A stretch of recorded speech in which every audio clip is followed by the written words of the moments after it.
Hello, everybody. This is Chuck Wiger, State Senator. I'm at the state capitol with my good friend Peter Fischer. Good to see you again, Chuck. Thank you. Peter's the state representative. He's my state representative, and each of us lives in Maplewood. And the 2018 legislative session is over, and some good things happened, and some areas that need a lot of work are still before us. So maybe we'll start on an upbeat. Century College. We provided additional investment for Century College in the Public Works bonding bill. Correct. And you're a graduate of Century as well, and Lakewood in the day. It was Lakewood in the day, and it's exciting to see is when I was going there, that was back in the 70s, the last additions were just going on. So the building was quite old, and after a while you've got to replace your roof, the windows start wearing out, you've got to replace windows, and that's where a lot of the money was going in to help make those repairs so that... You got to do repairs. You got to repair the house. Exactly. If you don't fix it, it's... Water gets in, damages the building, and then the big excitement is the expansion to the Fab Lab. Yes. So that they can continue doing the technical components that they're doing. They lead the area in that, and the retraining of people these days is so important as they move from one job to another. And those are the skills that allow people to get better paying jobs as they move forward. Tell us about the Fab Lab and how that relates to businesses, to jobs, and the college is so proud of that, and well, they should be as one of the leaders in the country. But what does that mean? For a lot of the businesses, it means that the people that they need with the technical training will come out being able to use it. There is a lot of people that are using 3D printers these days to manufacture parts that they need and everything else. And with the 3D printing component they have, the engineering that goes into it, the students come out with the skills and are ready to be employed by the businesses who are having a tough time finding the people with the skills. And so Century College has done a great job partnering with the businesses, finding out what their needs are, and then making sure that the programs that they're offering will fill the needs for the businesses. Great win-win in the local area. And the other great thing that the bonding bill did for us was also the Lakes Links Trail project. Yes. That is very important, finishing that loop around White Bear Lake. There's many portions where you take your life in your hands trying to walk or bike around White Bear Lake, and there's been great community support. All the communities are supportive of it. And it was $4 million provided, and correct. It's a 10-mile trail that would go, and part of it's complete. And as the viewers know, trails are supported throughout our state and throughout Maplewood, which has a great park system, and beyond. People like the idea of recreation for all abilities, all ages. Mm-hmm. It is. It's an important part. Is people are more active these days, and many people are now out with their families biking and doing different activities. We want to make sure that the infrastructure allows people to do that in a safe way. There have been, unfortunately, many times in the past where people have been severely injured or killed around White Bear Lake trying to make that trip around Highway 96 and coming down 244 through Mahtomedi. Yes. And this will start building out that system, completing that system in areas where it needs it. I know that the local community, Mahtomedi, has been very excited about it, as has been White Bear Lake and the other communities. It's great to see Delwood came on this year for the first time supporting it. And that was the missing link, and now they're realizing how important it is. Many people along in the Delwood segment have even been giving their land to the consortium so that they have the easement to build the right-of-way. That tells me the community's got a lot of great support when people are willing to give land away to make this happen. Yeah. Thane and Blanche Hawkins, definitely, as examples, and others. So, and what is so great about the whole Lake Links is how it ties in with our other trails. And when we go to the Gateway Trail, the Vento Trail, and for the whole area, it ties in, and so people have a number of opportunities throughout the area, and there's been a great deal of bipartisan support for this. Definitely. And what it does is it kind of fills in the segment is from there, you're as the system is completed out, you're able to go east or west with the Gateway Trail, and north and south. This has also caused people to start working on the missing segment for going up to Hugo along the Bruce Vento line. There's a missing segment from White Bear to Hugo. And what has been spinning out of this effort that we've got with Lake Links, people are saying because Lake Links is in now's the time that we're going to be able to get this missing segment in over along Highway 61 along the old rail lines. And I think that is going to be something that'll be very exciting. I've heard from people in Hugo, I've heard from people in Maplewood who are excited about that missing segment eventually going in once the Lakes Links is done.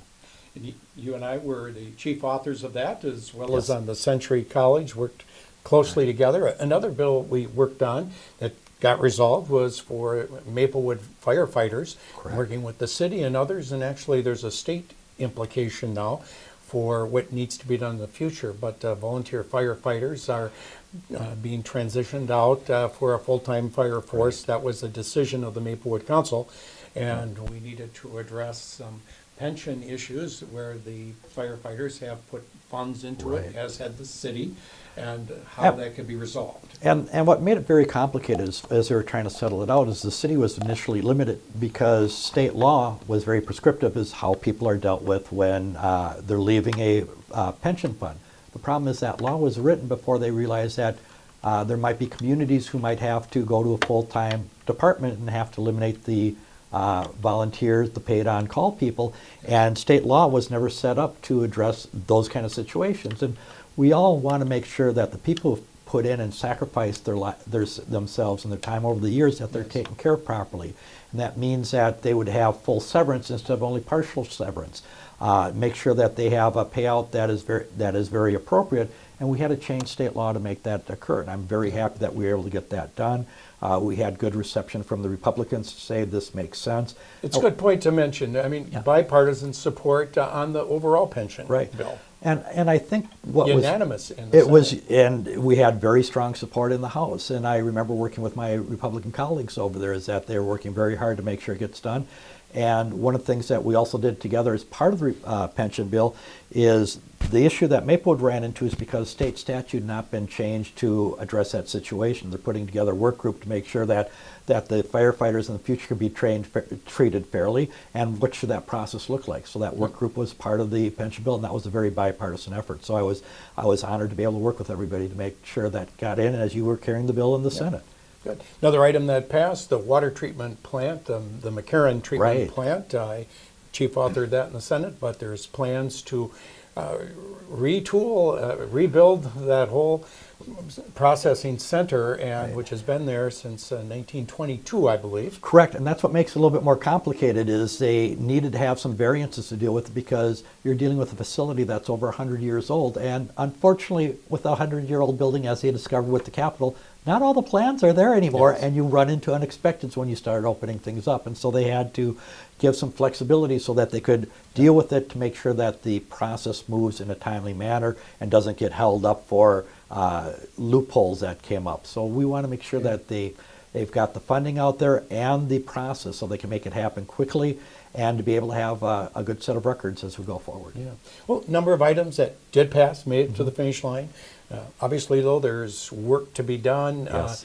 The tax bill and the supplemental spending bill. The spending bill had nearly 1,000 pages, and the governor said it would be vetoed, and it was, and then we ran out of time. And so the public is understandably frustrated. Right. We are. There are several provisions where there's agreement, Right. and we need to get it done. We've talked about personal care attendants Right. as an example where they need just funding, and And it hasn't happened. And one of the things that occurred, I serve on the Health and Human Services Committee, and one of the things we had heard a lot about is that right now there's a shortage of personal care attendants because the pay is so low. And one of the complications that we had is that the federal government took away part of their payment for Yes. personal care attendants, and we needed to restore that cut that the federal government had made. And it was something that caught us unexpectedly when the year started. So we had to work on that. The problem came in as they mixed it in a large bill with many other controversial provisions, and it's unfortunate the Republican leadership did not break them out because one of the things that in the Health and Human Services they did is they pitted the restoration of the 7% cut in the same bill to address elder abuse, and their provisions for addressing the elder abuse situation where there are 24,000 complaints a year ended up taking away some of the protections that the people currently have. So it'd make it harder for them to be protected in their environments. And when you're having 24,000 complaints a year, it's a system and an industry that needs to be addressed. And it was very frustrating that instead of strengthening those laws, they made it weaker. And I would have to agree with the governor. I could not see saying give the protection here and then take it away from somebody else. That was just unfortunate that they could not take a lot of the common things, sense things, and send them as separate bills. The tax bill as well was vetoed, a number of bipartisan inclusion in there, Right. but the governor said certain items would not get his signature, but the Republican majority did put in everything, and the governor decided to veto, so there shouldn't have been a surprise, but that's not acceptable in terms of what the end of the process is, because we still need to get some alignment with what Right. happened at the federal level. And you know, from what I'd seen in the letters that the governor had sent out saying what the problems were, is that while the corrections or the items that the Republicans wanted to, the House leadership wanted to do, the Senate leadership, Republican leadership wanted to do, was something that would be okay maybe for a year or two, but they made them permanent. And so that would mean in a couple of years we would be facing huge deficits. And when I came in, we had a $6 billion deficit, and that's one of the things that the governor was saddled with, and he wants to make sure that